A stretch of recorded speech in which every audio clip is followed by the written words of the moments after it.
तो आहे अंडरवर्ल्ड.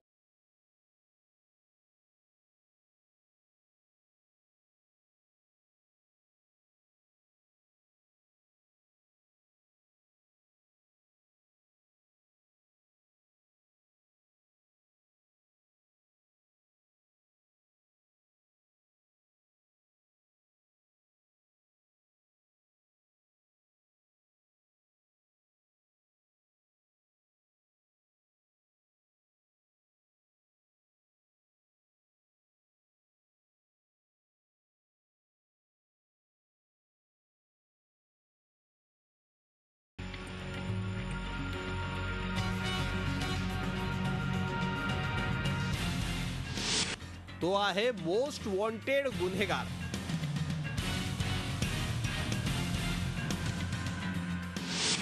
पाकिस्तानात त्यानं घेतलाय आश्रय.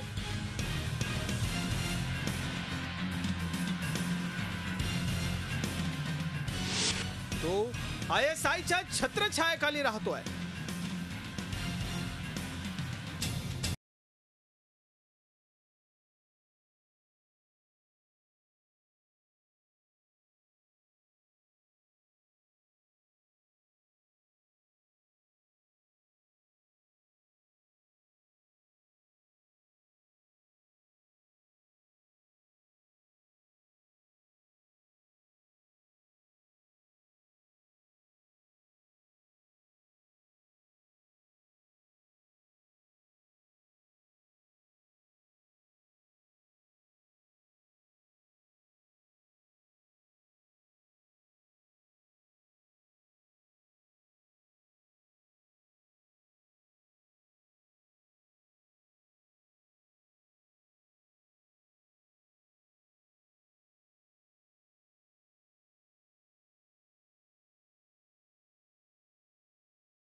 अंडरवर्ल्ड डॉन दाऊद इब्राहिम कासकरचा शोध 1993 पासून भारतीय तपास यंत्रणा घेत आहेत.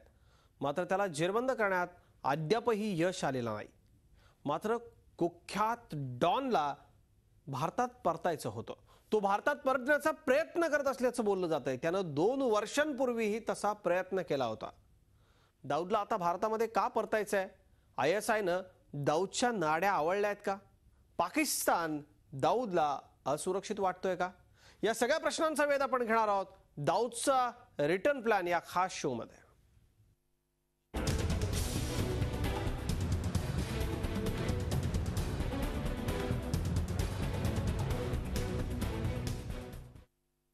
आणि या विषयावरती आपल्याबरोबर चर्चा करण्याकरता अशी एक व्यक्ती आता आपल्यासोबत आहे ज्यांनी 1993च्या बॉम्बस्फोटांचा अगदी सुरुवातीपासूनचा तपास केला होता. सुरेश वालीशेट्टी सर आपल्याबरोबर आहेत, माजी वरिष्ठ पोलीस अधिकारी. सर, स्वागत खूप खूप आपलं. हा तपास करत असताना आणि त्या आधीपासूनही पोलीस दलात काम करत असताना आपण दाऊदच्या मागावरती होता. अनेक महत्त्वाच्या गोष्टी आपल्याशी बोलायच्या आहेत. अंडरवर्ल्ड डॉन दाऊद इब्राहिमला भारतात परतायची इच्छा होती. 2013 मध्ये त्यानं तशी ऑफरही काँग्रेस प्रणित तत्कालीन UPA सरकारला दिली होती. मग दाऊदच्या ऑफरचं काय झालं? पाहू हा खास रिपोर्ट. दाऊद इब्राहिमला करायची होती घर वापसी. काँग्रेस नेत्याच्या माध्यमातून दाऊदची ऑफर. मग नेमकी कुठं शिंकली माशी? कुख्यात माफिया डॉन दाऊद इब्राहिमला भारतात परत यायचं होतं. एका इंग्रजी दैनिकानं हा गौप्यस्फोट केलाय.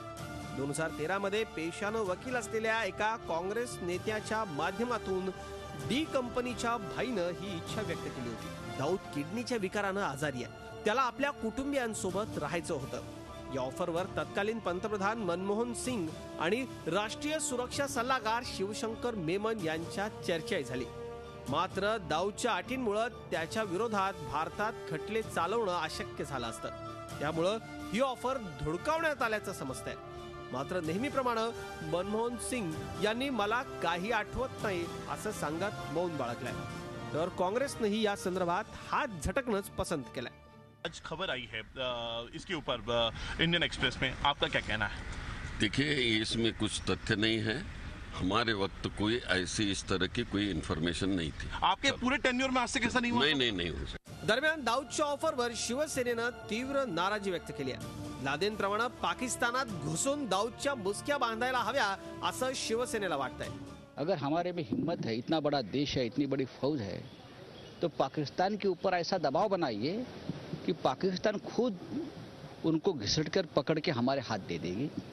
नहीं तो जो अमेरिका ने लादेन के बारे में किया था, उतनी हिम्मत रखो और अंदर जाके उसको पकड़ो। मात्र आता हे सर्व घडून 2 वर्ष उलटून गेली आहेत। दरम्यानच्या काळात पुलाखालून बरंच पाणी वाहून गेलंय। केंद्रात आता काँग्रेसचं सरकारही नाहीये। याकूब मेमनला फाशी दिल्यानंतर वेगळी चक्र फिरू लागली आहे। त्यामुळं दाऊद भारतात परतणं अशक्य आहे हे आणखी सुस्पष्ट झालंय। Bureau report Zee media. आपल्याबरोबर माजी वरिष्ठ पोलीस अधिकारी सुरेश वालशेट्टी सर आहेत, आपण त्यांच्याकडे जाऊयात। सर, दाऊदला भारतात परतायचं आहे का? काय वाटतं आपल्याला? आपण 1993 आणि त्या आधीपासूनही या डॉनच्या मागावरती होतात। पोलीस दलात असताना अनेक बारकावे तपासात आपल्या समोर आले असतील। आपल्याला अनेक या सगळ्या बाबतीमधल्या इंटेलिजन्सच्या खबरी सगळ्या माहिती असतील। काय वाटतं, दाऊदला भारतात येण्यामध्ये रस आहे, स्वारस्य आहे?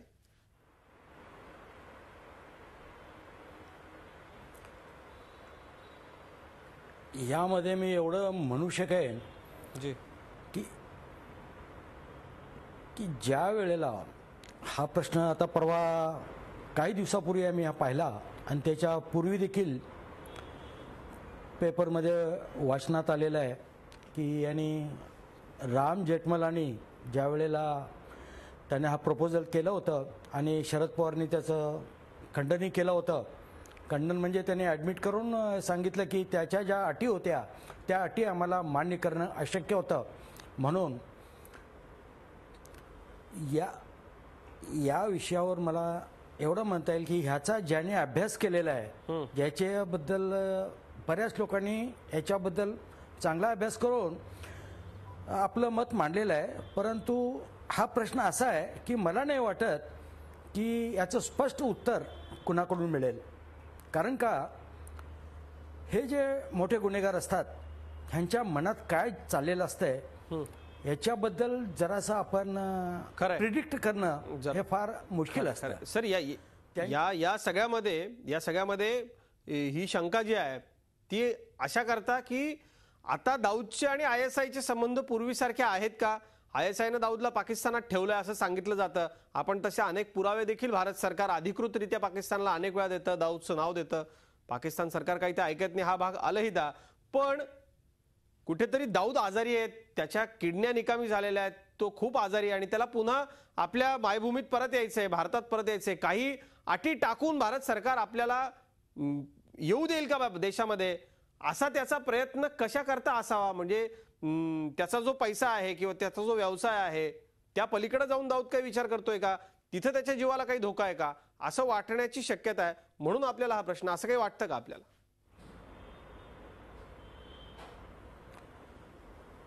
पैशाचा प्रश्न आता पाहायला गेला की त्याचे जे तिकडे धंदे चालू जे आहेत जी ते सगळे त्याला इकडे येऊन ते करता येणार नाहीत। खरंय।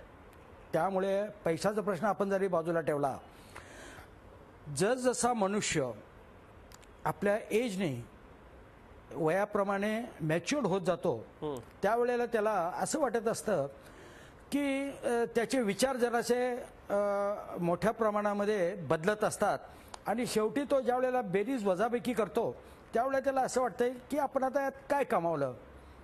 खरंय। आता बदलती परिस्थिती अशी आहे की त्याला ISI कितपत सपोर्ट करत असेल। तो आज जगामध्ये नंबर 1 वॉन्टेड क्रिमिनल म्हणून प्रसिद्ध आहे। अमेरिकाही त्याच्या मागे लागलेली आहे। ISIला देखील ते जरासं अवघड जातं आहे की त्याला प्रोटेक्ट करणं। त्याचा त्याने फायदा भरपूर करून घेतलेला आहे। जसं पाहिजे तसं वाकून त्यांना जे पाहिजे होतं ते भारतामध्ये त्यांनी घडवून घेतलेलं आहे। खरंय। तर आता ह्याच्यानंतर फार त्याला जरा अवघड जात असणार। कदाचित त्याने असा विचार केला असेल की आता एक 20-25 वर्षे ह्या केसला होत आलेत। पहिल्यांदा ज्या वेळेला, आता एक्झाम्पल जर का तुम्हाला द्यायचंच असेल तर टायगर मेमनचं, याकूब मेमनचं। याकूब मेमन 1994 साली परत आला आणि ज्या वेळेला ट्रायल चालू होती त्या ट्रायलमध्येच हा मिक्स झाला. आता ह्यांची गोष्ट वेगळी आहे, ह्यांची ट्रायल वेगळी करावी लागेल. आणि त्याने असा विचार केला असेल की वेगळी ट्रायल म्हणजे सगळंच नवीन, जज नवीन येणार, प्रॉसिक्युटर्स नवीन येणार, विटनेसेस मिळणार नाहीत.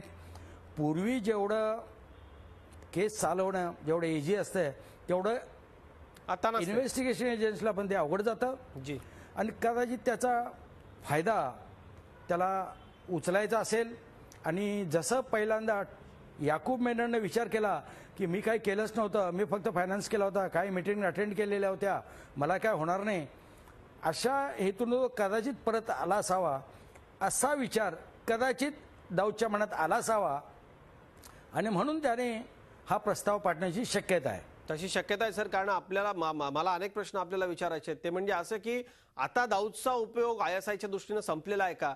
आंतरराष्ट्रीय पातळीवरून पाकिस्तान आणि ISI वरती सतत येणारा दबाव, या दबावाला जर या संस्था बळी पडल्या तर माझं काय? आणि दाऊदनं इतक्या कोट्यवधी रुपयांचा जो काळा पैसा आहे त्याचा खंडण्या, धमकावून आणि ड्रग्सच्या माध्यमातून, हत्यारांच्या तस्करीच्या माध्यमातून, विविध गैरप्रकारातून कमवलेला काळा पैसा तो सतत ISIला देतोय. पण हा पैसा देऊनही आता त्याचं काम होत नाहीये का? आणि म्हणून त्याला भारतात परतायचंय का? अशा अनेक शंका आहेत. विचारूयात आपण एका ब्रेक नंतर.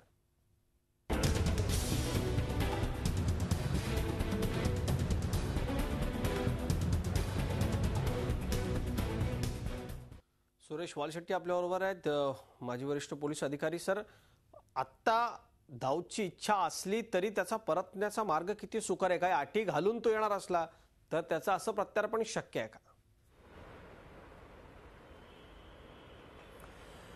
माझ्या माहितीप्रमाणे आपल्या दोन देशामध्ये अशी ट्रीटी नसल्यामुळे अशा अटी तो घालू शकणार नाही. आणि अशा त्याने ज्या अटी घातलेल्या होत्या त्या अटी कदापिही आपलं सरकार मान्य करेल असं मला वाटत नाही.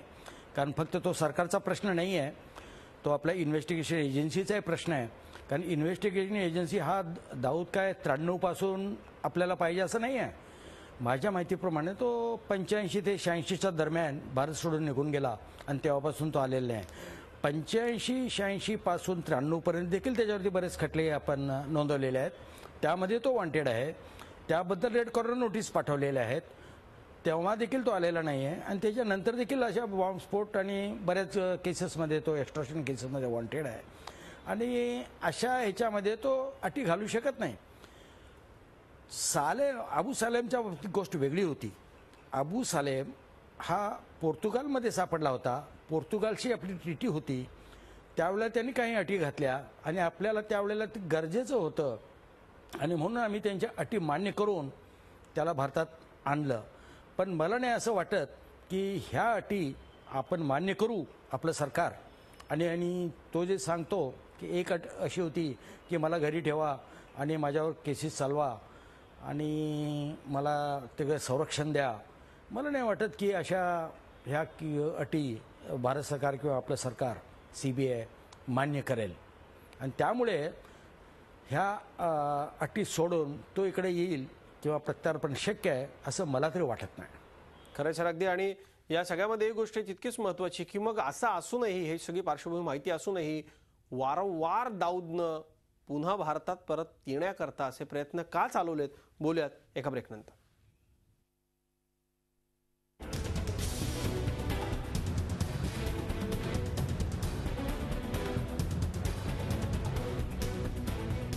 आपण बोलत होतो दाऊदचा रिटर्न प्लॅन. हँडबल डॉन दाऊद इब्राहिमला का परतायचंय भारतामध्ये, काय त्याची कारण आहेत आणि ते शक्य आहे का, या सगळ्यावरती आपण चर्चा केली. सुरेश वालशेट्टी सर आपल्याबरोबर होते.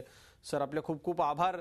या सगळ्या चर्चेमध्ये आपण आलात, बोललात. 93चा बॉम्बस्फोट आणि त्या आधीपासून आपण दाऊद इब्राहिम आणि त्याच्या संपूर्ण टोळीशी संबंधित तपास केलेला आहे. खूप खूप आभार आपले. या सगळ्यामध्ये एक गोष्ट मात्र अगदी खरी आहे की गिदड़ की मौत आती है तो वो शहर की तरफ भागता है, अशी एक हिंदीमधली म्हण आहे. सगळी पापं केली, करून करून भागला आणि आता पुन्हा जीवाच्या भीतीनं तर दाऊद भारताकडे परत यायची इच्छा ठेवत नाही ना. याच वरती आजचा हा होता विशेष कार्यक्रम. इथंच थांबतोय. ताज्या बातम्यांसाठी पाहत राहा झी 24 तास.